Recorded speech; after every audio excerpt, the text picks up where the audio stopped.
Wapaskwe, I'm White Eagle Woman, and my English name is Lindsay Pohl. I am a flight attendant for WestJet Airlines, and it's CUPE Local 4070. I actually go by she, they pronouns.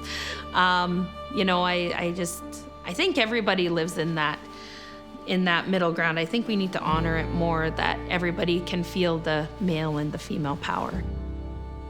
Where I reside right now is Treaty 7 territory, near the Calgary area, near the airport. I live on a small family farm, but my original territory is Treaty 6, Métis Region 4. I'm from the Lac St. Anne Métis Nation and Michelle First Nations, just kind of west and northwest of Edmonton area.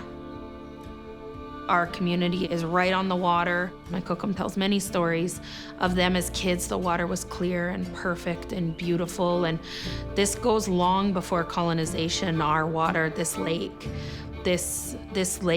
has always been known as the Lake of Healing. And people in our community would come from many, many, many miles to just go in the lake because the lake would heal you. My grandmother is a devout Catholic, and she was baptized in that water. We can't even touch it anymore. With the farming around and the nitrates that are used to accelerate growth, to grow food, has gotten into the water stream, and it has accelerated algae growth and algae bloom, which has choked out the life of the lake. The lake can't breathe. The grandmother can't breathe anymore, and the fish are dead. And these algae blooms and this poison just keeps getting fed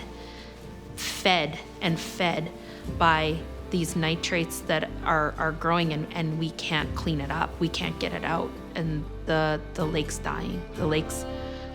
We can't save it anymore. Like, you put your foot in the water and you get a rash. Like, it's awful. Water is not a financial commodity. Water is the lifeblood of Mother Earth, the mother's blood, the mother's milk. If we don't have water, we don't live. If we destroy our water, it doesn't matter how much money you have. You can't eat money. You can't drink gas. You gotta drink water. Water is the life. So it's not just Lac St. Anne, my little tiny community, my little piece of water that's been destroyed. It's water across this Turtle Island that's been destroyed, across this land. It's not just here. I want to make change. I want to make sustainable change. And it's not for me. It's healing the next 7 generations. It's giving that voice to my children and my grandchildren and the great-grandchildren. We want all the nations of this world, of Mother Earth, to be safe, because water is life. Water is what gives us everything. If we don't have it, there is nothing. I think a lot of the ways are asking questions and